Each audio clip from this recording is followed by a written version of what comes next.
পবিত্র কুরআনের যে আয়াতটি আমি আপনাদের সামনে তিলাওয়াত করেছি, তাতে আল্লাহ বলেন, তোমরা স্মরণ করো তখনকার ঘটনা যখন আল্লাহ পাক রব্বুল আলামিন হযরত ইব্রাহিম আলাইহিস সালামকে কতগুলি কঠিন পরীক্ষায় ফেলেছিলেন। অনেকগুলি কঠিন পরীক্ষায় ফেলেছিলেন আল্লাহ ইব্রাহিম আলাইহিস সালামকে। এটা আল্লাহর চিরন্তন রীতি, যাকে যে পরিমাণ মর্যাদা দেন তার কাছ থেকে সেই পরিমাণ কঠিন পরীক্ষা গ্রহণ করে। কেউ যদি মনে করে আল্লাহর কাছে কঠিন পরীক্ষা দেবে না, পাশ করবে না, আল্লাহর কাছে মর্যাদাশালী হয়ে যাবে, এটা বৃথা কল্পনা ছাড়া আর কিছু হবে না।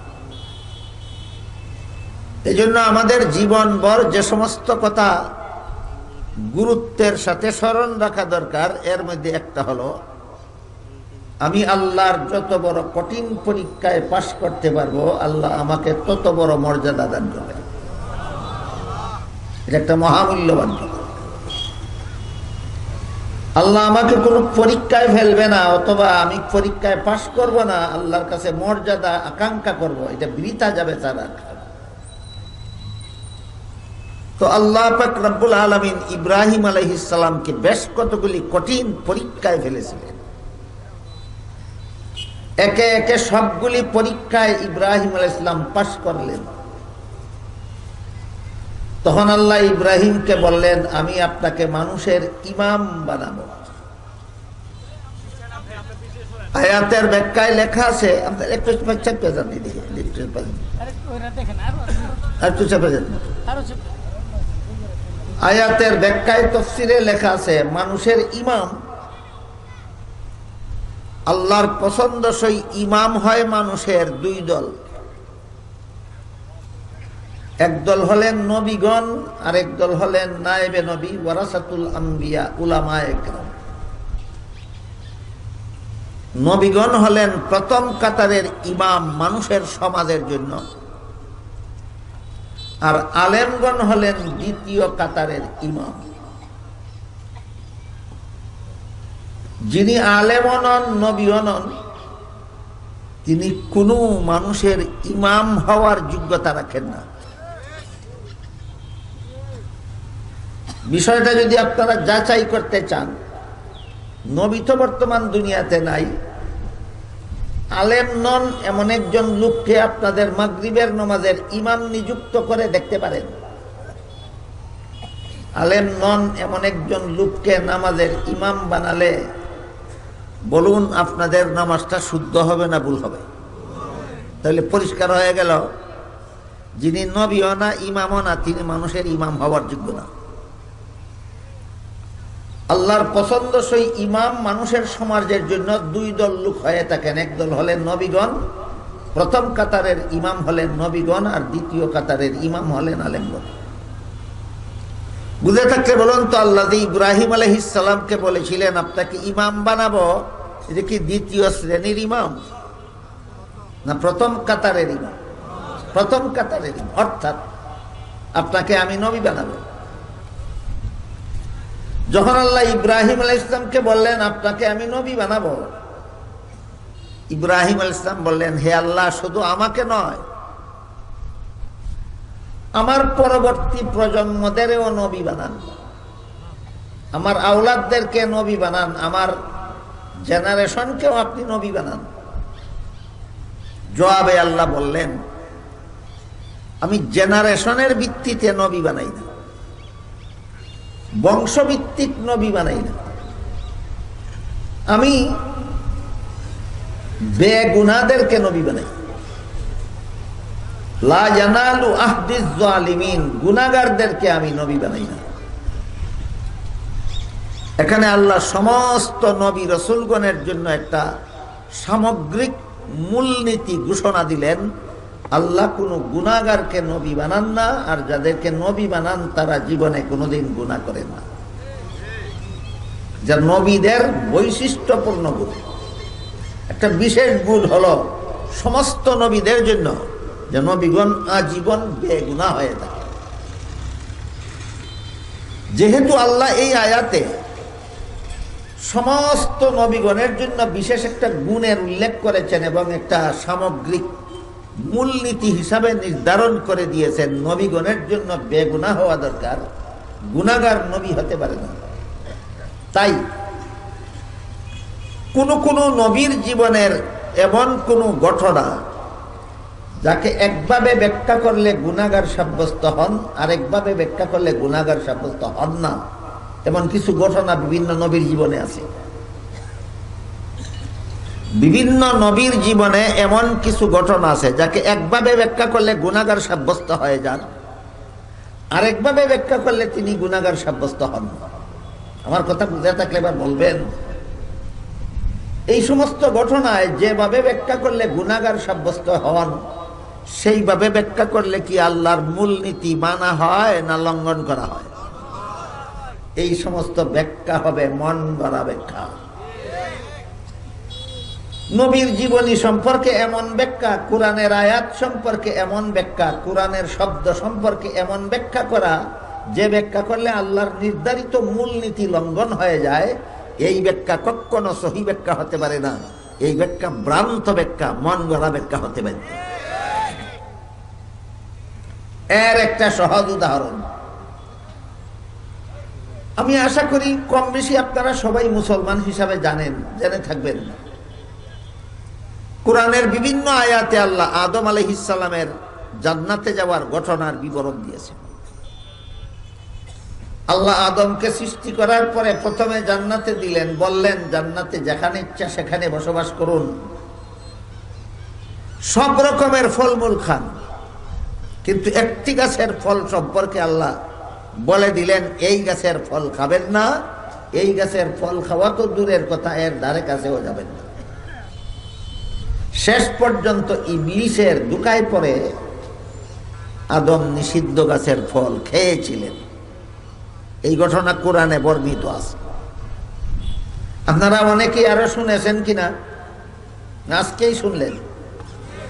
আদম জান্নাতে আল্লাহর নিষিদ্ধ গাছের ফল খাইছিলেন, এই ঘটনা আজকেই শুনলেন না আরো শুনেছেন? এই ঘটনাটাকে দুই ভাবে ব্যাখ্যা করা যায়।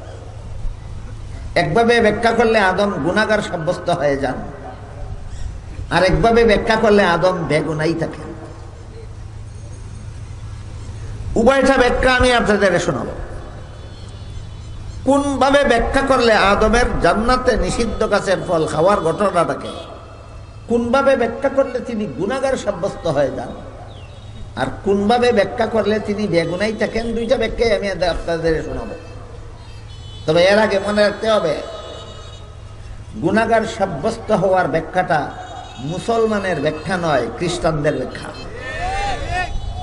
সেইটাই আগে বলি। আদমের নিষিদ্ধ গাছের ফল খাওয়ার যে ব্যাখ্যার দ্বারা তিনি গুনাহগার সাব্যস্ত হন, এটা মুসলমানদের ব্যাখ্যা নয়, এটা খ্রিস্টানদের ব্যাখ্যা। সেই ব্যাখ্যাটাই আগে বলি। বাংলাদেশে খ্রিস্ট ধর্ম প্রচারের জন্য বাংলাদেশের স্বাধীনতা লগ্ন থেকে একটা সংগঠন সর্বদা কাজ করে যাচ্ছে। এই সংগঠনটার নাম হলো খ্রিস্টান মিশনারি বাংলাদেশ। এই সংগঠনের পক্ষ থেকে যতগুলি বই পুস্তক লেখা হয়েছে, এর মধ্যে একটা বইয়ের নাম আছে কোরআনের আলোকে বেহেশতে যাওয়ার পথ। নামটার মধ্যে এমন একটা চাতুরি করেছে তারা, নামটা দেখা মাত্রই কোনো একজন মুসলমান কল্পনাও করতে পারবে না যে এটা খ্রিস্টানদের লেখা বই। কারণ কোরআনের আলো খ্রিস্টান কি বুঝবে? বুঝলে মুসলমানের আলেমরা বুঝে। বেহেশতে যাওয়ার পথ খ্রিস্টানে কি জানবে? জানলে মুসলমানের আলেমরা জানে। এমন চালাকি করে নামটা রাখছে, নামটা দেখলে যেন কোনো মুসলমান যে খ্রিস্টানের লেখা বই বলে কল্পনাও করতে না পারে। এই চাতুরিপূর্ণ বইয়ের মধ্যে খ্রিস্টানেরা লিখেছে প্রথম মানুষ আদম, প্রথম গুনাহগার। এই বইয়ের কথা, প্রথম মানুষ আদম, প্রথম গুনাহগার। কি ছিল আদমের গুনাহ? ওই কোরআনের আয়াত দিয়া দিছে দলিল। আল্লাহ আদমকে জান্নাতে দিয়া বলেছিলেন একটি গাছের ফল খাবে না, কিন্তু আদম সেই গাছের ফল খেয়েছিলেন।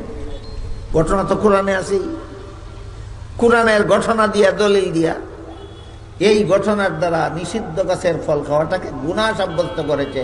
কোন যুক্তিতে? যুক্তিটা হলো আল্লাহর আদেশ নিষেধ লঙ্ঘন করলেই গুনাহ হয়, আর আদম তো আল্লাহর নিষেধ লঙ্ঘন করলেনই, বেগুনাহ রইলেন কোথায়? এই হইল তাদের ব্যাখ্যার ধরন। আদমের নিষিদ্ধ গাছের ফল খাওয়ার ব্যাখ্যা করেছে খ্রিস্টানেরা তাদের বইয়ে, আর ব্যাখ্যাটা এইভাবে করেছে যেভাবে করলে আদম গুনাহগার সাব্যস্ত হয়ে যান।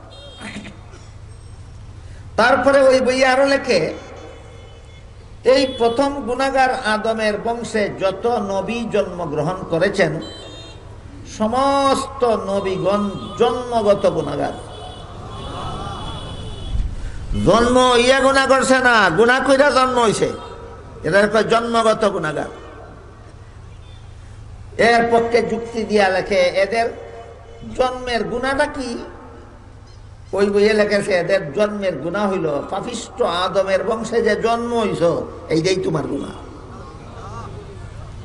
পাপিষ্ঠ আদমের বংশে জন্ম হওয়াটাই সমস্ত নবীগণের গুনাহ। তারপরে এই বইয়ে আরো লেখেছে, এই জন্য আল্লাহ পাক রব্বুল আলামিন একজন নবীকে বেগুনাহ বানাবার জন্য আর পাপিষ্ঠ আদমের বংশে জন্ম না দিয়া আল্লাহ নিজের ঔরসে জন্ম দিলেন। একমাত্র এই নবী আদমের বংশে জন্ম না হইয়া আল্লাহর বংশে জন্ম হওয়ার কারণে এই একজন মাত্র নবী হলেন বেগুনাহ, তিনি হলেন হযরত ঈসা আলাইহিস সালাম। নবী রাসূল সম্পর্কে খ্রিস্টানদের একটা পুরো মোটামুটি একটা ধারণা আমি আপনাদের সামনে তুলে ধরলাম। প্রথম নবী আদমকে গুনাহগার সাব্যস্ত করেছে নিষিদ্ধ গাছের ফল খাওয়ার ভিত্তিতে, আর আদমের বংশে জন্মগ্রহণকারী সমস্ত নবীগণকে গুনাহগার সাব্যস্ত করেছে পাপিষ্ঠ আদমের বংশে জন্ম হওয়ার অপরাধে। ঈসা আলাইহিস সালামকে বেগুনাহ সাব্যস্ত করেছে পাপিষ্ঠ আদমের বংশে জন্ম না হইয়া আল্লাহর বংশে জন্ম হওয়ার কারণে। বলেন এই সমস্ত কথাবার্তাকে কি সত্যই ধর্মের কথা বলে মেনে নেওয়া যায়, না ধর্মের নামে গাঞ্জাকুরি কথা বলা যায়? এই সমস্ত কথা ধর্মের কথা নয়, ধর্মের নামে গাঞ্জাকুরি কথা। আমি যে কথাটা বলতে চাইতেছি, আদমের নিষিদ্ধ গাছের ফল খাওয়াটাকে এভাবে ব্যাখ্যা করে গুনাহগার সাব্যস্ত করেছে কারা? খ্রিস্টানেরা। এইটা ইসলামী ব্যাখ্যা নয়। এবার ইসলামী ব্যাখ্যাটা আপনাদের শোনাই। মুফাসসিরিনে কেরাম তাফসীরের কিতাবে নির্ভরযোগ্য, সারা দুনিয়াতে যত নির্ভরযোগ্য তাফসীরের কিতাব আছে সবগুলি তাফসীরের কিতাবে উল্লেখ আছে, মানুষের কোনো কাজের দ্বারা গুনাহ হয় অথবা কোনো কাজের দ্বারা সওয়াব হয় দুনিয়ার জীবনে, জান্নাতি জীবনের কোনো কাজে সওয়াব নাই, গুনাহ নাই। মানুষের কোনো কাজে সওয়াব হয় দুনিয়ার জীবনে, কোনো কাজে গুনাহ হয় দুনিয়ার জীবনে, জান্নাতি জীবনের কোনো কাজে সওয়াব নাই, গুনাহ নাই। এবার বলুন, আদম কোন জীবনে নিষিদ্ধ গাছের ফল খাইছিলেন? এর সাথে সওয়াবেরও কোনো সম্পর্ক নাই, গুনাহরও কোনো সম্পর্ক নাই। এভাবে ব্যাখ্যা করলে আল্লাহর মূলনীতি লঙ্ঘন হয় না? ঠিক থাকে? সমস্ত নবী বেগুনাহ, এটা আল্লাহর মূলনীতি, এই মূলনীতি ঠিক থাকে। এটা হলো ইসলামী ব্যাখ্যা। আদমের ঘটনাকে যেভাবে ব্যাখ্যা করলে তিনি বেগুনাহ থাকেন, এটা ইসলামী ব্যাখ্যা। আদমের নিষিদ্ধ গাছের ফল খাওয়াকে যেভাবে ব্যাখ্যা করলে তিনি গুনাহগার সাব্যস্ত হয়ে যান, সেটা হলো খ্রিস্টানি ব্যাখ্যা।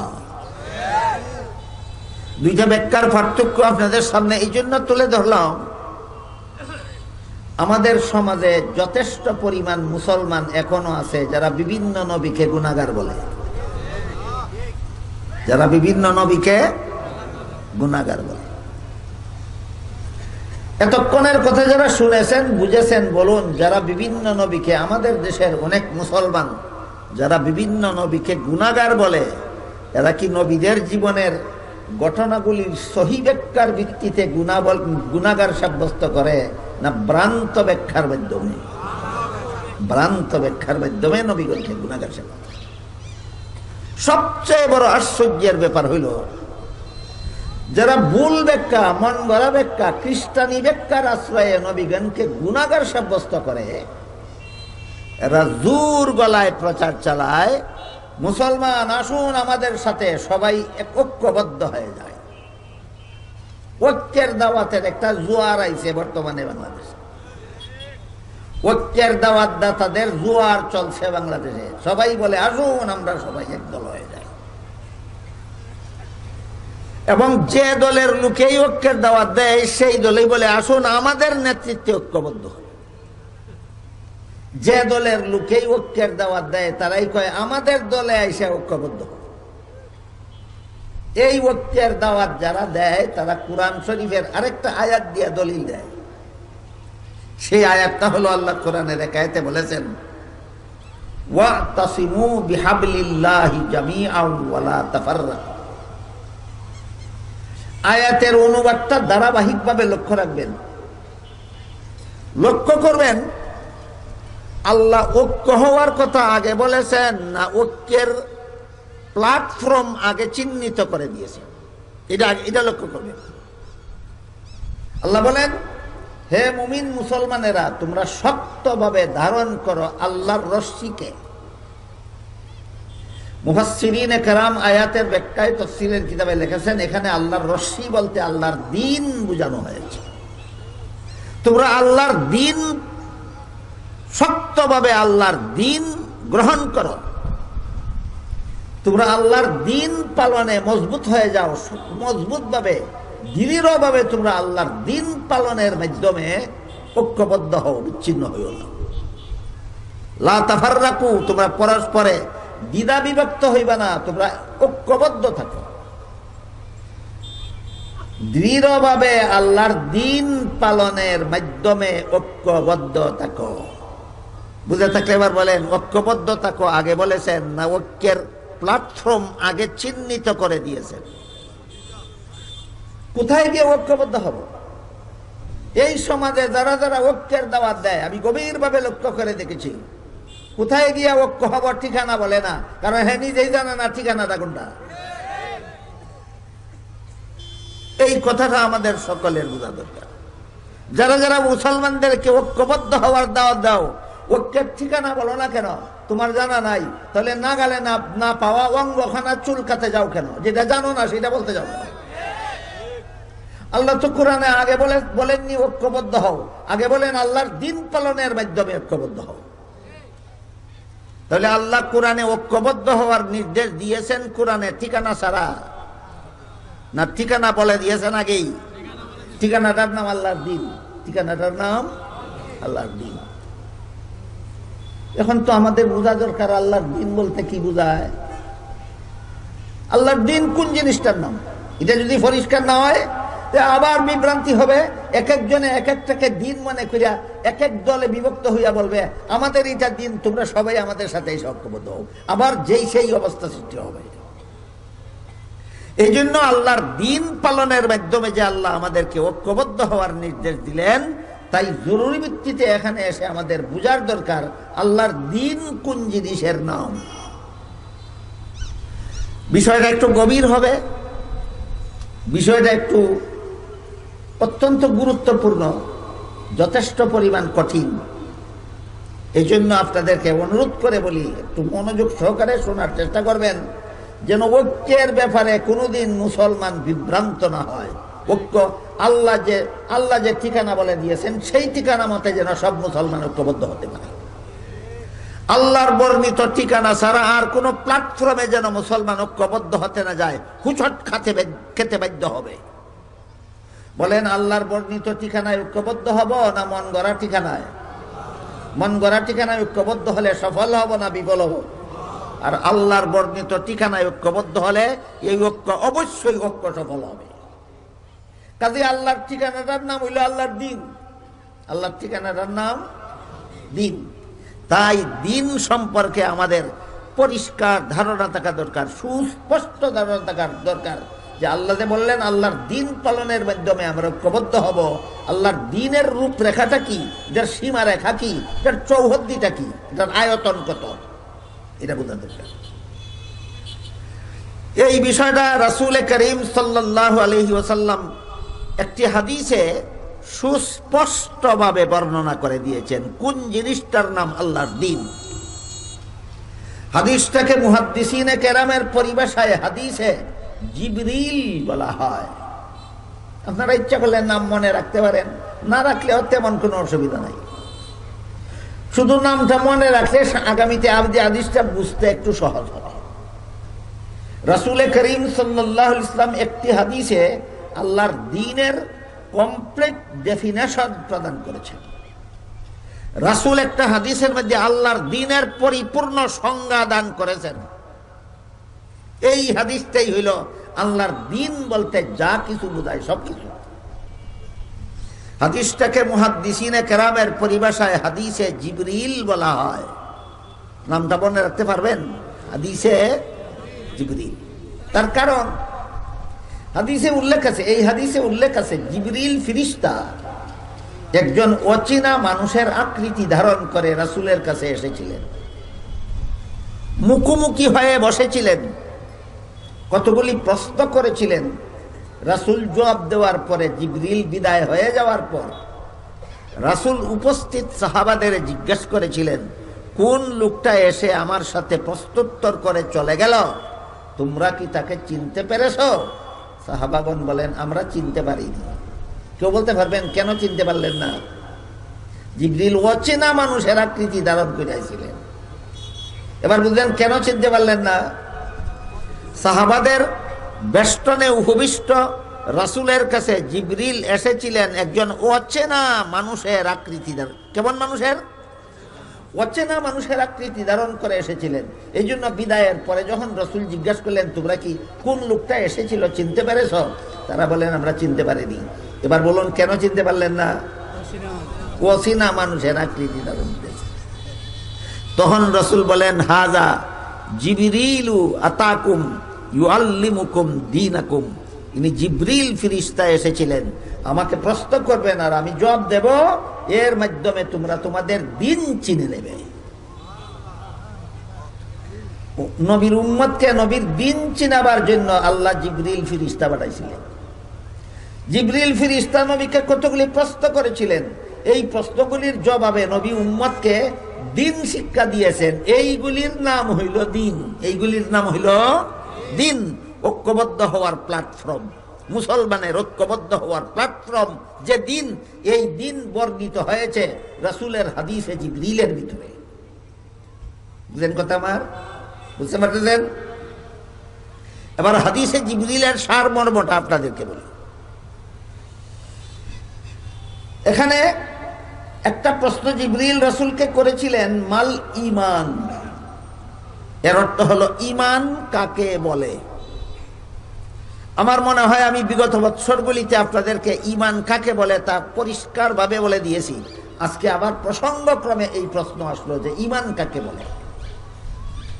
জিবরিল যখন রাসূলকে জিজ্ঞাসা করলেন ঈমান কাকে বলে, এই প্রশ্নের জবাব কিন্তু সমস্ত মুসলমানের জানা যেমন তেমন ফরজ নয়, সকল ফরজের বড় ফরজ। ঈমান কাকে বলে এই প্রশ্নের জবাব জানা সমস্ত মুসলমানদের জন্য পাঁচ বেলার ফরজ নামাজের মতো ফরজ নয়, রমজানের রোজা রাখার ফরজের মতো ফরজ নয়, হজের ফরজের মতো ফরজ নয়, সকল ফরজের বড় ফরজ। ঈমান কাকে বলে এই প্রশ্নের জবাব জানা। রাসূল জবাবে বললেন, 6টা কথা বিশ্বাস করার নাম ঈমান। রাসূল জবাবে বললেন, কয়টা কথা বিশ্বাস করার নাম ঈমান? 6টা কথা। 1 নম্বরে আমি আল্লাহ বিশ্বাস করি, 2 নম্বরে আমি ফেরেশতা বিশ্বাস করি, 3 নম্বরে আমি আল্লাহর নাজিলকৃত আসমানি কিতাবগুলি বিশ্বাস করি, 4 নম্বরে আমি আল্লাহর প্রেরিত নবী রাসূলগণকে বিশ্বাস করি, 5 নম্বরে আমি আল্লাহর নির্ধারিত তকদির বা ভাগ্য তালিকা বিশ্বাস করি, 6 নম্বরে আমি বিশ্বাস করি পরকালের চিরস্থায়ী জীবন। পরকালের কেমন জীবন? চিরস্থায়ী জীবন। আল্লাহ বিশ্বাস, ফেরেশতা বিশ্বাস, আসমানি কিতাব তথা কোরআন বিশ্বাস, নবী রসুল বিশ্বাস, তকদির বিশ্বাস, আখিরাত বিশ্বাস, এই 6 কথা বিশ্বাস করার নাম ঈমান। এই 6 কথা হলো ঈমানের মূল কথা। সারা দুনিয়ার সর্বযুগের সমস্ত মুমিন মুসলমানের ঈমানের মূল কথা 6টা। সারা দুনিয়ার সর্বযুগের সমস্ত মুমিন মুসলমানের ঈমানের মূল কথা 6টা। এই 6 কথার কোনো একটি কথা যদি কোনো যুগের কোনো ব্যক্তি বিশ্বাস করে না, সে যে কোনো যুগের মানুষ হোক, সে ঈমানদার হতে পারবে না। এই প্রশ্নের জবাবে রাসূল ঈমানের 6টা মূল কথা বলে দিয়েছেন। এর সাথে আরো অনেকগুলি আনুষঙ্গিক কথা আছে। সমস্ত আনুষঙ্গিক কথাকে দলিল প্রমাণ সহ 6টা মূল কথার যাবতীয় আনুষঙ্গিক কথাকে দলিল প্রমাণ সহ উম্মতের মহামনীষীগণ, যে বাংলা কইলাম, ইসলামী পরিভাষায় বলে আকাবিরিনে উম্মত।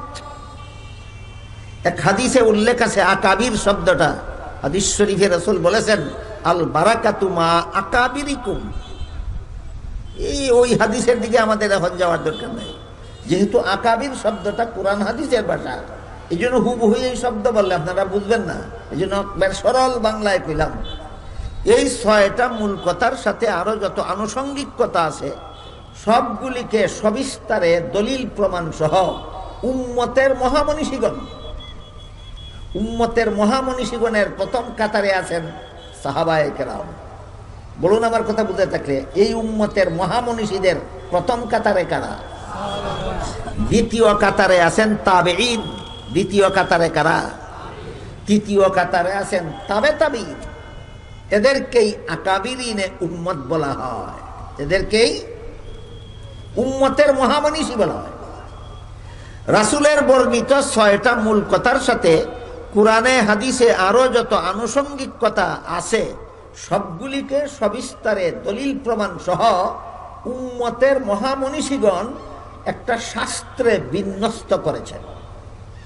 পরিভাষাগতভাবে এই শাস্ত্রটাকে ইলমে আকাইদ বলা হয়। সারমর্ম হলো, জিবরিলের এই প্রশ্নের জবাবে রাসূল তার উম্মতকে ইলমে আকাইদ শিক্ষা দিয়েছেন। এইটুকু মনে রাখেন, জিবরিলের এই প্রশ্নের জবাবে রাসূল তার উম্মতকে ইলমে আকাইদ শিক্ষা দিয়েছেন। ইলমে আকাইদের সংজ্ঞা যদি আমি কিতাবের ভাষায় বলি আপনারা বুঝবেন না, আমি আপনাদের ভাষায় বলি যেন সকলে বুঝতে পারেন। আল্লাহর যে সমস্ত বিধিবিধান শুধু অন্তরে বিশ্বাস করতে হয়, কাজে পরিণত করার কিছু নাই, এই সমস্ত বিধান জানার নাম ইলমে আকাইদ। সামনের কথাগুলি বোঝার জন্য এই এই এই সংজ্ঞাগুলি মনে রাখতে হবে। আল্লাহর যে সমস্ত বিধিবিধান শুধু অন্তরে বিশ্বাস করতে হয়, কাজে পরিণত করার কিছু নাই। যেমন আল্লাহ আছেন, এটা শুধু অন্তরে বিশ্বাস করতে হয়। আল্লাহ একজন, এটা শুধু অন্তরে বিশ্বাস করতে হয়। আল্লাহ লা শরীক, এটা শুধু অন্তরে বিশ্বাস করতে হয়। নবীগণ বেগুনাহ, এটা শুধু অন্তরে বিশ্বাস করতে হয়। মুহাম্মদুর রাসূলুল্লাহ শেষ নবী, এটা শুধু অন্তরে বিশ্বাস করতে হয়। এইভাবে আল্লাহর যে সমস্ত বিধিবিধান শুধুমাত্র অন্তরে বিশ্বাস করতে হয়, কাজে পরিণত করার কিছু নাই, এমন বিধান জানার নাম ইলমে আকাইদ। এমন বিধান জানার নাম ইলমে আকাইদ। জিবরিলের প্রথম প্রশ্নের জবাবে রাসূল তার উম্মতকে ইলমে আকাইদ শিক্ষা দিলেন। এবার জিবরিল দ্বিতীয় প্রশ্ন করলেন, মাল ইসলাম, ইসলাম কাকে বলে? বলুন তো, প্রথম প্রশ্ন কি ছিল? ঈমান কাকে বলে? ঈমানের মূল কথা ছিল 6টা। দ্বিতীয় প্রশ্ন করলেন, ইসলাম কাকে বলে? রাসূল এই প্রশ্নের জবাবে ইসলামের 5টা মূল কথা বলে দিলেন। ঈমানের মূল কথা 6টা, আর ইসলামের মূল কথা 5টা। ঈমানের মূল কথা 6টা, ইসলামের মূল কথা 5টা। 1 নম্বর, মুখে কলেমা উচ্চারণ করা, এটা ইসলামের 1 নম্বর মূল কথা। 2 নম্বর, 5 বেলার নামাজ কায়েম করা। 3 নম্বর, রমজান মাসে রোজা রাখা। 4 নম্বর ধনী হলে যাকাত দেওয়া, 5 নম্বর সামর্থ্যবান হলে হজ করা। এই 5টা হইল ইসলামের মূল কথা। জিবরিলের প্রশ্নের জবাবে রাসূল বলে দিলেন। এর সাথে আরো অনেক অনেক আনুষঙ্গিক কথা কোরআন হাদিসে বর্ণিত আছে। 5টা মূল কথার সাথে আরো যত আনুষঙ্গিক কথা আছে সবগুলিকে সবিস্তারে দলিল প্রমাণ সহ ওই উম্মতের মহামনীষীগণ আরেকটি শাস্ত্রে বিন্যস্ত করেছেন। শাস্ত্রটাকে পরিভাষাগতভাবে ইলমে ফিকহ বলা হয়। তাহলে জিবরিলের দ্বিতীয় প্রশ্নের জবাবে রাসূল তার উম্মতকে ইলমে ফিকহ শিক্ষা দিয়েছেন। প্রথম প্রশ্নের জবাবে ইলমে আকাইদ শিক্ষা দিয়েছেন, দ্বিতীয় প্রশ্নের জবাবে ইলমে ফিকহ শিক্ষা দিয়েছেন। ইলমে ফিকহ কাকে বলে? কিতাবের ভাষায় বললে আলেমরা বুঝবেন, আপনারা বুঝবেন না। আমি আপনাদের ভাষায় বলি যেন সবাই বুঝেন। আল্লাহর যে সমস্ত বিধিবিধান শুধু অন্তরে বিশ্বাস করলে চলে না, শরীরের বাহ্যিক অঙ্গ প্রত্যঙ্গের দ্বারা পালনও করতে হয়। এইগুলি জানার নাম ইলমে ফিকহ। যেমন উযুর 4 ফরজ, বিশ্বাস করলে উযু হয় না, মুখ ধুইতে হয়, হাত ধুইতে হয়, মাথা মাসা করতে হয়, পা ধুইতে হয়। তাইলে এটা ইলমে আকাইদের বিষয় না ইলমে ফিকহর বিষয়? নামাজের 13 ফরজ, বিশ্বাস করলে নামাজ হয় না, রুকু সেজদা করতে হয়, রুকু সেজদা করতে হয়। কাজেই আল্লাহর যে বিধান শুধু বিশ্বাস করলে চলে না, শরীরের বাহ্যিক অঙ্গ প্রত্যঙ্গের দ্বারা পালন করতে হয়, এমন বিধান জানার নাম ইলমে ফিকহ। এমন বিধান জানার নাম ইলমে ফিকহ। এবার জিবরিল 3 নম্বর প্রশ্ন করলেন, মাল ইহসান, নির্ভেজাল ইবাদত কোনটা? ইবাদত যারা করে তাদের অনেকের ইবাদতে আছে ভেজাল, আর কিছু মানুষের ইবাদত আছে নির্ভেজাল। এটা আমরা মনে রাখি। যারা ইবাদত করে, অধিকাংশরা তো ইবাদত করেই না। যারা আল্লাহর ইবাদত করে তাদের বেশিরভাগের ইবাদতে ভেজাল আছে, কম মানুষের ইবাদত আছে নির্ভেজাল। বাকি কথা বলার আগে আপনাদের জিজ্ঞেস করি, আপনারা ভেজাল ইবাদত করতে চান না নির্ভেজালটা? এইটাই জিবরাইল রাসূলকে জিজ্ঞেস করলেন, নির্ভেজাল ইবাদত কোনটা? জবাবে রাসূল নির্ভেজাল ইবাদতের 2টা মূল কথা বলে দিলেন। নির্ভেজাল ইবাদতের মূল কথা 2টা। ইমানের মূল কথা 6টা, ইসলামের মূল কথা 5টা, নির্ভেজাল ইবাদতের মূল কথা 2টা। 2টা মূল কথার একটা হইল আল্লাহ সদা সর্বদা তোমার সামনে আছেন। আল্লাহ সদা সর্বদা আমার সামনে আছেন। আর একটা হলো আমিও সদা সর্বদা আল্লাহর সামনে আছি। এই 2টা মূল কথা। আল্লাহ সর্বদা আমার সামনে আছেন, আমিও সর্বদা আল্লাহর সামনে আছি। এই 2 কথা কিন্তু আমার মনে হয় সব মুসলমানই বিশ্বাস করে। কিন্তু আপনারা বলুন, যেই লোকে বিশ্বাস করে আমি সর্বদা আল্লাহর সামনে আছি, আমাকে আল্লাহ সর্বাবস্থায় দেখেন, আমাকে আল্লাহ সর্বাবস্থায় দেখেন, শুধু আমি যখন মানুষের মাল চুরি করি তখন আল্লাহ দেখেন না, আমি যখন জিনা করি তখন আল্লাহ দেখেন না, আমি যখন সুদ খাই তখন দেখেন না, আমি যখন ঘুষ খাই তখন দেখেন না, আমি যখন মদ খাই তখন আল্লাহ দেখেন না, আমি যখন ব্যভিচার করি তখন আল্লাহ দেখেন না? না সর্বদাই দেখেন? সর্বদাই। বিশ্বাস তো সবাই করি। যদি আমি বিশ্বাসই করি যে আল্লাহ আমাকে দেখেন, তাহলে কোন সাহসে চুরি করি? যদি আমি বিশ্বাসই করি আল্লাহ আমাকে দেখেন, কোন সাহসে ডাকাতি করি? যদি আমি বিশ্বাসই করি আল্লাহ আমাকে দেখতেছেন, কোন সাহসে সুদ খাই, কোন সাহসে ঘুষ খাই, কোন সাহসে দুর্নীতি করি, কোন সাহসে জালিয়াতি করি? না বাংলাদেশের কোনো মুসলমান দুর্নীতিবাজ নাই, বাংলাদেশের কোনো মুসলমান জালিয়াতিকারী নাই। এইগুলি অশিক্ষিত মূর্খরা করে না, টপ লেভেলের শিক্ষিতরাই করে। হ্যাঁ, টপ লেভেলের শিক্ষিত মুসলমানেরাই যত দুর্নীতি আছে সমাজে সবগুলি তারাই করে। এটার একটা সাধারণ প্রমাণ আমি আপনাদের সামনে তুলে ধরি। আমাদের বাংলাদেশে প্রধান রাজনৈতিক দল আছে 2টা। এই 2 দলই পালাক্রমে গদিতে যায়। তৃতীয় কোন দল গদির ধারে কাছে যাইতে হইলেও 2 দলের কোন একটা দলের লেজও ধইরা যাওয়ার লাগে। 2 দলের কোন একটা দলের লেজও না ধইরা আর কোন দল গদির ধারে কাছেও যাইতে পারে না। তাহলে বাংলাদেশের গদিতে পালাক্রমে কটা দল যায়? 2টা দল। এই দলটা গদিতে গিয়া কয়, এই দলটা দেশটা লুটতে খাইছে, আর সেই দল গদিতে গিয়া কয় এই দলে দেশটা লুটতে খাইছে। আমি জিজ্ঞাসা করি আপনাদেরকে, দুটা দল যদি সত্য কইয়া তাহে তাহলে ঘটনাটা কি হইছে? আপনারা কোন দুনো দলে যদি সত্য কইয়া তাহে তাহলে ঘটনাটা কি হইছে? ঘটনা কি হইছে আমি কই, লঙ্কা যেই যায় হেই রাক্ষস হয়। লঙ্কা যেই যায়, এই সমস্ত রাক্ষসেরা অশিক্ষিত মূর্খ, গণ্ড মূর্খ, গুয়ার না টপ লেভেলের শিক্ষিত? টপ লেভেলের শিক্ষিতরা এত বড় লুটেরা কেন? টপ লেভেলের শিক্ষিত অত বড় দুর্নীতিবাজ কেন? টপ লেভেলের শিক্ষিতরা দেশের সম্পদের এত বড় চুর কেন, এত বড় ডাকাত কেন? একমাত্র কারণ আল্লাহ আমাকে দেখে। এই বিশ্বাস তার ঘুমন্ত। বিশ্বাস জাগ্রত না ঘুমন্ত? বিশ্বাস ঘুমন্ত। সর্বদাই আল্লাহ আমাকে দেখে। বিশ্বাস তো অন্তরে আছে, কিন্তু বিশ্বাস জাগ্রত নয়, বিশ্বাস ঘুমন্ত। যার বিশ্বাস ঘুমন্ত সে সংসারের কাজে হবে দুর্নীতিবাজ আর এবাদতে হবে বেজাল। সংসারের কাজে হবে দুর্নীতিবাজ আর এবাদতের কাজে হবে বেজাল। এবার এবাদতের বেজালটা শুনেন। অন্তরের বিশ্বাস যার ঘুমন্ত, সে নমাজে দাঁড়াবে, এটা একটা এবাদত।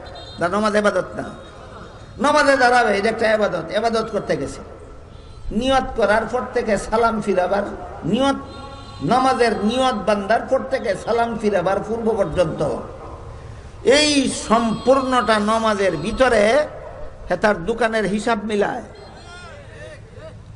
বিদেশ চাকরির জন্য যাওয়ার জমা খরচ মিলায়, গৃহস্থির হিসাব নিকাশ ঠিক করে। কোথায় দাঁড়াইয়া? নমাজে দাঁড়াই।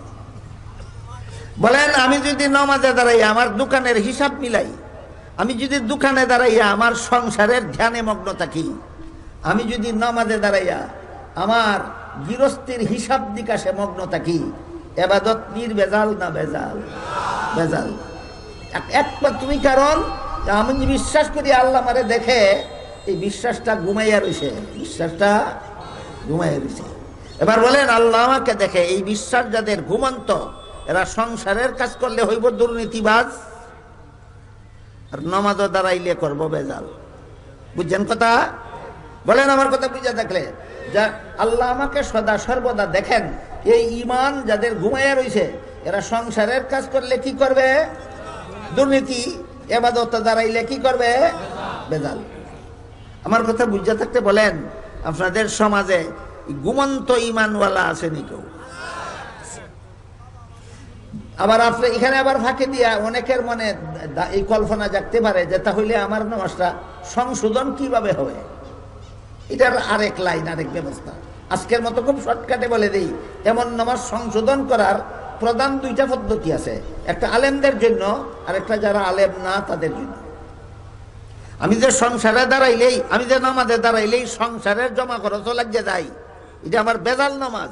এই বেজালটাকে নির্বেজাল করার প্রধান পদ্ধতি দুইটা, একটা আলেমদের জন্য, একটা যারা আলেম নয় তাদের জন্য। আলেমদের জন্য এটার ব্যবস্থা হইল, তুমি নামাজের শুরু থেকে আল্লাহু আকবার বলার থেকে সালাম ফিরানো পর্যন্ত যা কিছু পড়বা সবগুলো অর্থের দিকে ধ্যান করে পড়বা। নামাজে যা কিছু পড়া হয় সবগুলির অর্থ ধ্যান করে যদি তুমি পড়তে পড়তে অভ্যাস করে ফেলো, তাইলে তোমার মন সংসারের জমা খরচ মিলা নিতে যাওয়ার সময়ই হইত না। বলে এই ব্যবস্থাটা কার জন্য? আপনারা এটা পারবেন না। আপনারা যখন সুবহানাকা বলেন বুঝবেনই না এটার অর্থ কি। আপনারা যখন আল্লাহুম্মা বলবেন বুঝবেনই না এটার অর্থ কি। আপনারা যখন বলবেন ওয়াতাবারাকা ইসমুকা বুঝবেনই না অর্থ কি, ধ্যান করবেন কবে। আপনারা যখন বলবেন ওয়া তাআলা জাদ্দুকা অর্থ বুঝবেনই না, ধ্যান করবেন কবে। আপনারা যখন বলবেন লা ইলাহা গায়রুকা অর্থ বুঝবেনই না, অর্থের মধ্যে ধ্যান করবেন কবে। কাজে এই ব্যবস্থার দ্বারা আপনাদের কাজ হবে না। এই যে ব্যবস্থা হলো আলেমদের জন্য। যারা আলেম না তাদের জন্য এই বেজাল নামাজকে নির্বেজাল বানানোর সিস্টেম হইল, প্রশিক্ষণ হইল, ট্রেনিং হইল। যখনই তুমি দেখবা মন গেছে গা বুড়ো খেত, তখন ওই ধ্যান করবা আল্লাহ আমারে দেখতেছে। আবার যখন দেখবা মন গেছে গা দুখানো, তখন ওই ধ্যান করবা আল্লাহ আমারে দেখতেছে। আবার যখন দেখবা মন গেছে গা বাজারও, ধ্যান করবা আল্লাহ আমারে দেখতেছে। আবার যখন দেখবা মন গেছে গা সংসারও, ধ্যান করবা আল্লাহ আমারে দেখতেছে। আবার যখন দেখবা মন গেছে গা বিদেশ, আবার ধ্যান করবা আল্লাহ আমারে দেখতেছে। এইটারে তুমি অভ্যাস বানাও। অভ্যাস বানাবার পরে নামাজও দাঁড়াইলে মন আর কোনোদিন দুহানো যাইত না, বুড়ো খেতেও যাইত না। বলেন এই ব্যবস্থা রাখাদের জন্য এটা হলো একটা আনুষঙ্গিক কথা। এবার আমি মূল কথার দিকে যাই। এবার বলুন, আমরা যারা যারা নামাজ পড়ি, আমাদের কোনো নামাজির মন কোনোদিন সংসারে যায় না। আমারটা যায়, আমি আমারটা কইলাম, আমারটা যায়, আপনারটা যায় না। তাহলে নামাজটা নির্ভেজাল না ভেজাল? ভেজাল কেন? আমার নামাজ ইবাদত ভেজাল কেন? কারণ আমি যে বিশ্বাস করি আল্লাহ আমাকে দেখে, আমার বিশ্বাস ঘুমাইয়া রয়েছে। বিশ্বাস কি রয়েছে? ঘুমাইয়া রয়েছে। কাজেই আল্লাহ আমাকে সদা সর্বদা দেখেন। এই বিশ্বাস যাদের ঘুমাইয়া থাকে, এরা সংসারের কাজ করলে করে দুর্নীতি, আর ইবাদত করলে করে ভেজাল। বিশ্বাস ঘুমাইয়া থাকার দুইটা কুফল। বিশ্বাস আল্লাহ আমাকে দেখতেছে, এই কথার বিশ্বাস ঘুমাইয়া থাকার কুফল কটা? দুইটা। একটা সংসারের কাজ করলে দুর্নীতি করব, আর আরেকটা ইবাদত করলে ভেজাল করব। ইবাদত করলে ভেজাল করব। কাজেই এই বিশ্বাসকে ঘুমন্ত রেখে কোনোদিন ইবাদত নির্ভেজাল হবে না। বিশ্বাসটা নির্ভেজাল করতে হইলে, ভেজাল মুক্ত করতে হইলে আমার ঘুমন্ত বিশ্বাসকে জাগ্রত করতে হবে। ঘুমন্ত বিশ্বাসকে কি করতে হবে? জাগ্রত করতে হবে। কথাটা সহজে বোঝার জন্য আমি আপনাদের একটা উদাহরণ দিই। ধরেন আপনার দেওয়াল ঘেরা বাড়ির ভিতরে রাতে যখন আপনি ঘুমাইয়া থাকেন, আপনার বাড়িতে যেন চোর ঢুকতে না পারে, সেজন্য আপনি গেইটের মধ্যে একজন বেতনভোগী পাহারাদার বসাইয়া রাখলেন। পাহারাদার গেইটে বসা থাকলে চোর ঢুকতে পারবে? পারবে না। চোর যদি আপনার গেইটের সোফায় বসে বসে ঘুমায়, পাহারাদার যদি আপনার গেইটের সোফায় বসে বসে সারা রাত ঘুমায়, চোর ঢুকতে পারবো নি? পাহারাদার বসা আছে, চোর ঢুকবে কেমনে? হে ঘুমায়, চোর ঢুকবই। তেমনি ভাবে তোমার ইমান ঘুমায়। তুমি সংসারের কাজ করলে দুর্নীতি করবা ওই, তুমি ইবাদত করলে ভেজাল করবা ওই, তোমার পাহারাদার ঘুমায়। এবার বলেন, আপনার গেইটের পাহারাদার যদি জাগ্যাতা হ্যাঁ, চোর ঢুকতে পারবো নি? ঠিক তেমনি ভাবে আল্লাহ আমাকে দেখতেছে, এই বিশ্বাস যদি আমার জাগ্রত থাকে, সংসারের কাজে গেলেও দুর্নীতিবাদ হবে না, ধর্মের কাজে গেলেও ভেজাল করবে না। জাগ্রত হলে কেমন ভাবে ভেজাল করবে না, এর একটা উদাহরণ শুনেন। হযরত ইউসুফ আলাইহিস সালামের ঘটনা কম বেশি সবাই শুনে থাকবেন। আল্লাহ কুরআনে এই ঘটনা বর্ণনা করার জন্য এক সূরা নাযিল করেছেন। সূরার নামই দিয়েছেন সূরা ইউসুফ। সেখানে উল্লেখ আছে, সূরা ইউসুফের তাফসীরে উল্লেখ আছে, জুলাইখা হযরত ইউসুফ আলাইহিস সালামের সাথে জিনা করার জন্য একটা সুসজ্জিত কামরার ভিতরে, নিরিবিলি খাস কামরার ভিতরে নিয়ে গেল, যেখানে ইউসুফ এবং জুলাইখা ছাড়া দুনিয়ার আর কোনো মানুষ ছিল না। ইউসুফ সেই কামরার ভিতরে ঢুকে দেখলেন, কামরার এক পাশে কোনো একটা কিছু পর্দা দিয়া ঢাকা রাখছে, কোনো একটা কিছু পর্দা দিয়া ঢাকা রাখছে। ইউসুফ আলাইহিস সালাম জুলাইখারে জিজ্ঞাসা করলেন, এখানে পর্দা দিয়া কি ঢাকা রাখছো? জুলাইখা কয়, আমি যেই মূর্তিটার পূজা করি সেই মূর্তিটা ঢাকা রাখছি। কাহিনী বুঝে থাকলে বলেন, জুলাইখা ওই কামরার এক পাশে পর্দা দিয়া কি ঢাকা রাখছে? মূর্তি ঢাকা রাখছে। ঘটনায় প্রমাণ হলো, জুলাইখা প্রথম জীবনে মূর্তি পূজারী ছিল, শেষ জীবনে কলেমা ফিরা মুসলমান হইয়া ইউসুফ আলাইহিস সালামের কাছে বিয়া হয়েছে। আমরা কইলাম জুলাইখার বিয়া খাওয়াতে যাব না, আমাদের অন্য কাজ আছে।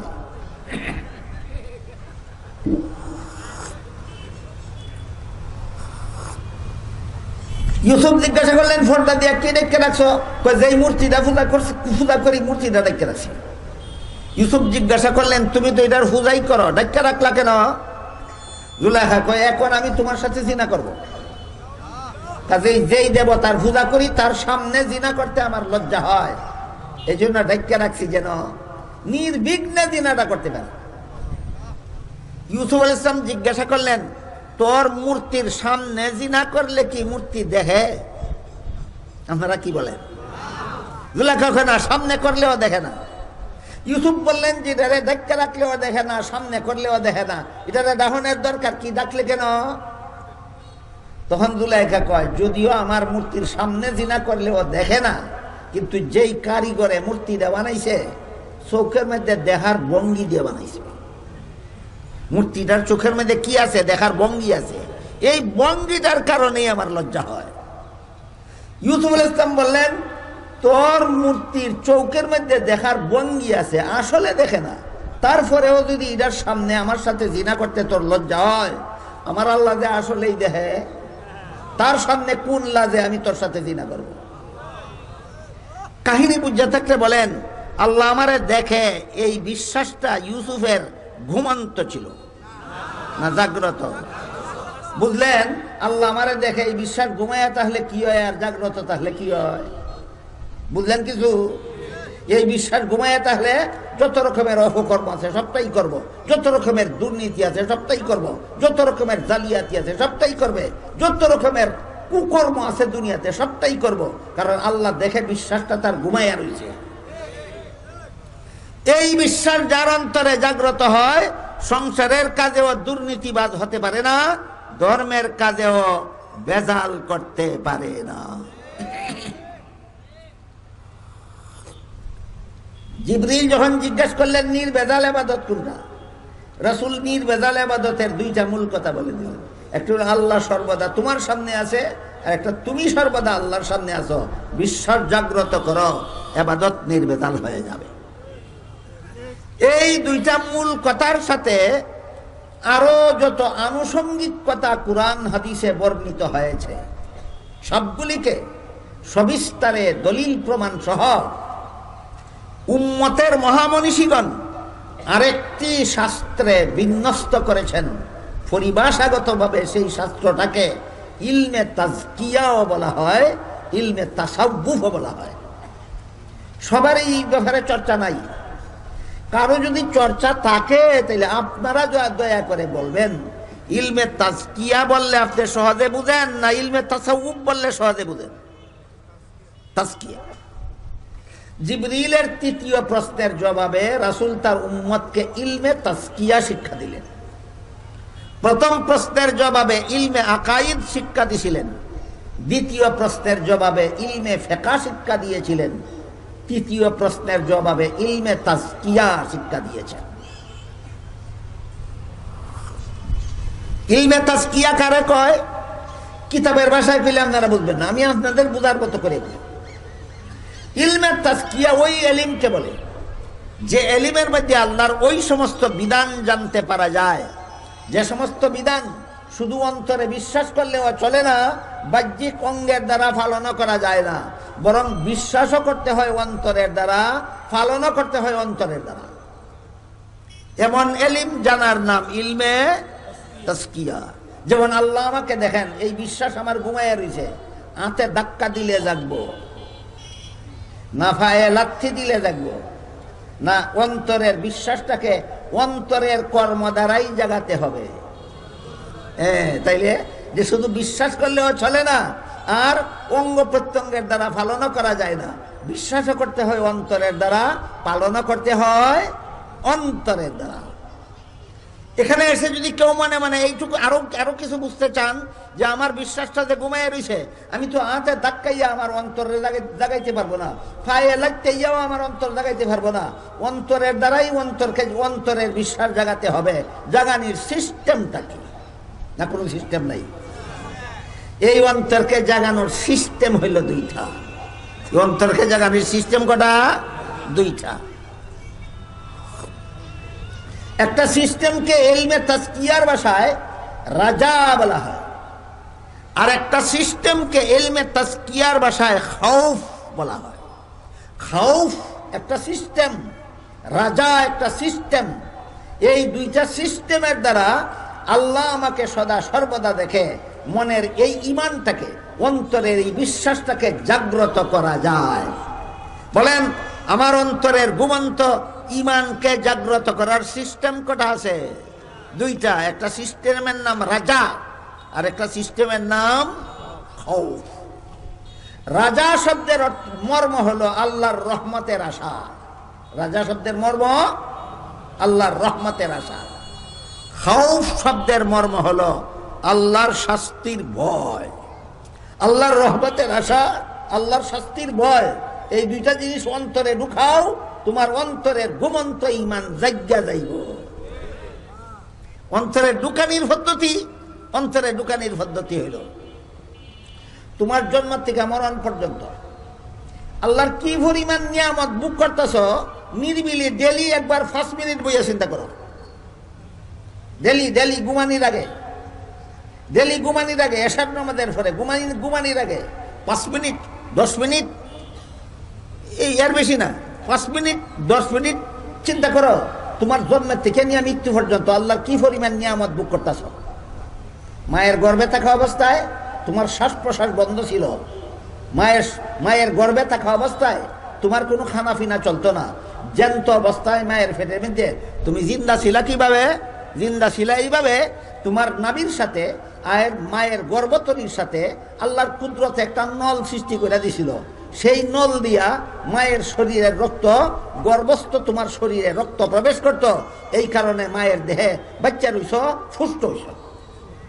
আল্লাহ যদি নলটা না দিয়া দিত, মায়ের গর্ভেই মহিলা থাকতা। ডেলি ঘুমানির আগে, এশার নামাজের পরে ঘুমানির আগে 5 মিনিট বইয়া এই কথাটা চিন্তা করো, আল্লাহ কত বড় মেহরবানি কইরা মায়ের গর্ভে আমার বাঁচাইয়া রাখছে। এরপর যখন তোমার দুনিয়াতে আসার সময় হইল, আল্লাহ পাক রব্বুল আলামিন বলেন সুম্মাস সাবিলা ইয়াসসারাহু, তোমার শরীরের দৈর্ঘ্যটা ফিতা দিয়া মাপলে কম পক্ষে 12 ইঞ্চি। বলেন এত বড় একটা শিশুরে ফিতা দিয়ে মাপলে 12 ইঞ্চি তো না, তোমার 12 ইঞ্চি শরীরটারে 1.5 ইঞ্চি রাস্তা দিয়া বিজ্ঞানীরা, ডাক্তারেরা বের করে আনছে না। আল্লাহর কুদরতে কত বড় শরীর, কত ইঞ্চি রাস্তা দিয়া বাড়িছ? 12 ইঞ্চি শরীর 1.5 ইঞ্চি রাস্তা দিয়া বাড়িছ। অর্ধেকটা বাড়িলে ফেরে যদি আল্লাহ রাস্তাটারে আর হুকুম দিতেন যে আর বাইরিতে দিস না, তুই বন্ধ হইয়া থাক, তুমি অর্ধেকটা ভূমিষ্ঠ হইয়াই মইরা যেতা। এইগুলি প্রত্যেক দিন ঘুমানির আগে 5 মিনিট বইয়া চিন্তা করো। এরপরে ভূমিষ্ঠ হওয়ার পর সারা জীবন ভর তোমার মায়ের স্তনে দুধ জন্ম হইছে না। যেদিন গর্ভ হইছো এদিন থেকে তোমার মায়ের স্তনে মধ্যে আল্লাহ দুধ রিজার্ভ করে রাখছে। ভূমিষ্ঠ হওয়ার পর থেকে 1 বছর পর্যন্ত আল্লাহর রিজার্ভ ব্যাংকের দুধ খাইয়ে তুমি লালিত পালিত হয়েছো। এরপরে তোমার শরীরে এই যে মায়ের দুধ খাইয়া শরীরে রক্ত উৎপাদন হয়, এই রক্ত 2-3 মাসে পুরাতন হইয়া ময়লা হইয়া অকেদু হইয়া যায়, শরীরে ব্যবহারের যোগ্য থাকে না। শরীরের এই দূষিত রক্তকে ধুলাই করার জন্য আল্লাহ পাক রব্বুল আলামিন কুদরতি একটা সাবান সৃষ্টি করিয়া বাতাসের সাথে মিশাইয়া রাখছেন। এই সাবানটাকে বিজ্ঞানীদের ভাষায় অক্সিজেন বলা হয়।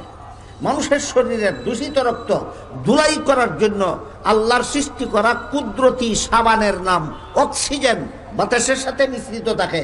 তোমার শরীরের ভিতরের দূষিত রক্ত ধুলাই করার জন্য যদি শরীর থেকে বাইর করে ফেলাও, অক্সিজেন দিয়ে দইটা তো বাইর করার সাথে সাথে তুমি মরে যাবে গা। রক্তের জায়গা ত্রাইকা অক্সিজেন তোমার শরীরে ঢুকানির দরকার। এই ঢুকানির সিস্টেমের জন্য আল্লাহ তোমার শরীরে ফুসফুস বানাইছে আর হৃৎপিণ্ড বানাইছে। হৃৎপিণ্ডের এক অংশে চাপ দিয়া দূষিত রক্ত ফুসফুসে পৌঁছাইয়া দেয়। ফুসফুসে গিয়া দূষিত রক্ত অক্সিজেনের অপেক্ষা করে। তারপর এই অক্সিজেন মিশ্রিত বাতাস তোমার নাকে দিয়া ফুসফুস পর্যন্ত পৌঁছার জন্য আল্লাহর একটা সিস্টেম করছে। তোমার শ্বাস প্রশ্বাস, তুমি হুশ থাকো আর বেহুশ থাকো, জাগ্রত থাকো আর ঘুমন্ত থাকো, নাক দিয়ে সব সময় বাতাস ঢুকে আর বের হয়, ঢুকে আর বের হয়, ঢুকে আর বের হয়। ঢুকিয়া অক্সিজেন মিশ্রিত বাতাস তোমার নাক দিয়া ফুসফুস পর্যন্ত ঢুকিয়া দূষিত রক্ত ধুলাই করিয়া পরিষ্কার করিয়া আরেক অংশের সাথে শরীর সাপ্লাই করিয়া দেয়। আর এই ধুলাই করা ময়লাটা কার্বন ডাই অক্সাইড হইয়া তোমার নাক দিয়া বাইরিয়া যায়। তুমি ঘুমানির আধা ঘন্টা পরে আল্লাহ যদি বাতাসকে হুকুম দিত এই বাতাস এর না হইতে আর ঢুকিস না, আর যেটা ঢুকছে সেইটারে যদি হুকুম দেয় আর বাইরিস না, তাহলে কতদিন বাঁচবা? মাত্র মাত্র মাত্র এই ভূমিষ্ঠ হওয়ার কয়েকটা কথা কইলাম। এইভাবে ভূমিষ্ঠ হওয়ার থেকে মরণ পর্যন্ত আল্লাহর যত নিয়ামত বুক করে আছে, অস্তিত্ব টিকে আছে, যত নিয়ামত বুক করে বাচ্চা আছেন, প্রত্যেক দিনে সার নামাজের পরে ঘুমানির আগে নিরিবিলি নিষ্কণ্ঠক জায়গায় বসে বসে মাত্র 5 মিনিট চিন্তা করার অভ্যাস করেন। রাজা নামের ওই ঘুমন্ত ঈমান জাগ্রত করার সিস্টেম আপনার অন্তরে জাগ্রত হয়ে যাবে।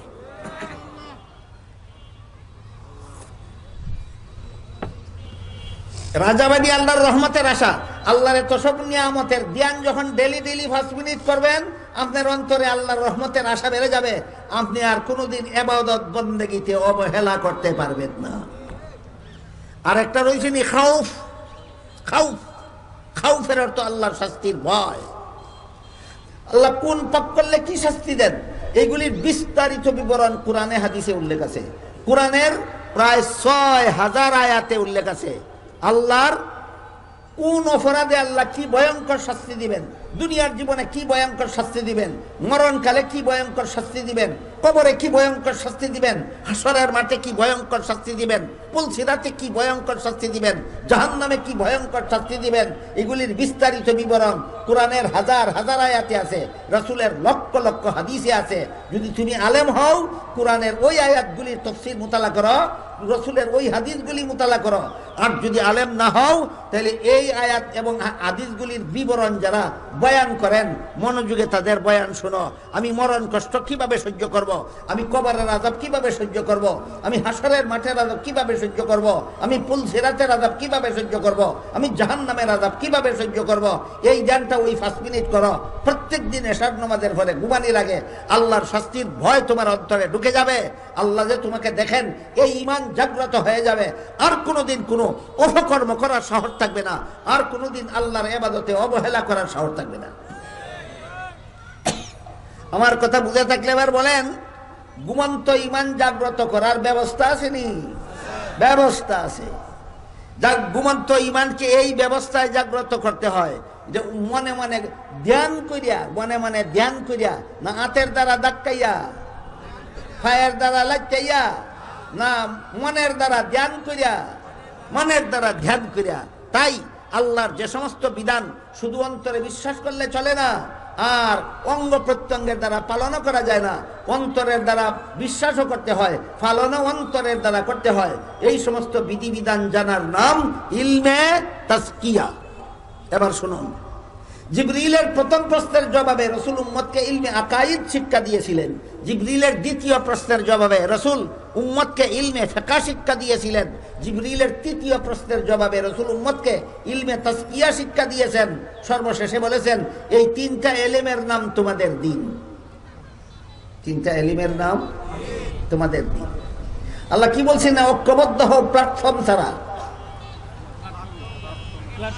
ঐক্যবদ্ধ হওয়ার ঠিকানা ছাড়া। ঐক্যবদ্ধ হওয়ার ঠিকানা কইয়া দিয়েছেন কোরআনে, ঠিকানাটার নাম হইল দিন। আর হাদিসে রাসূল বলে দিয়েছেন, এই 3টা ইলম হইল তোমাদের দিন।